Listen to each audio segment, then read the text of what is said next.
Finally tonight, a mythic chapter of America's past, the Pony Express. Fearless riders racing day and night, Missouri to California to deliver the mail. Of course, it never was really glamorous, and actually it was never really successful. But as ABC's Brian Rooney reports, enthusiasts love to recreate it. Somewhere in the American mind lurks this image of the lone rider galloping across the West to deliver news and mail to the frontier. Have a good ride, Jason. All right. And some people who love the memory of it are trying to keep it alive. Times back then were really tough, and I don't know how many of us Pony Express riders of today could make it back then.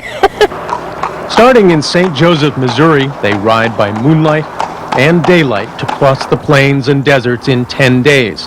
It took 500 riders and horses to reach the heights of the Sierra Nevada and make the downhill run over California rivers on into Sacramento today for a ceremonial delivery of mail. When you're out there in the middle of the desert riding, it takes you back to the 1860s. 77-year-old Don Hellwinkle rode a stretch of the old trail.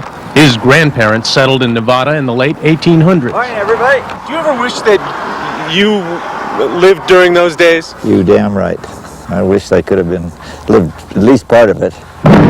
The romance of the Pony Express has been fed by Hollywood images of riders outrunning Indians. Actually, just one rider was killed, and the history of the Pony Express is as elusive as its horsemen. There weren't a lot of records kept, and in the absence of fact, embellishment. Today, much of the original route is blacktop. The danger is traffic. The Pony Express has lasted far longer in legend and reenactment than it did in reality.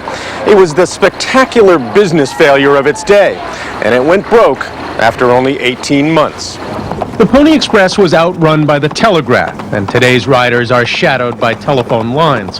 But in their minds, they're the galloping pony boys bringing urgent word from the east at the miraculous speed of just 10 days.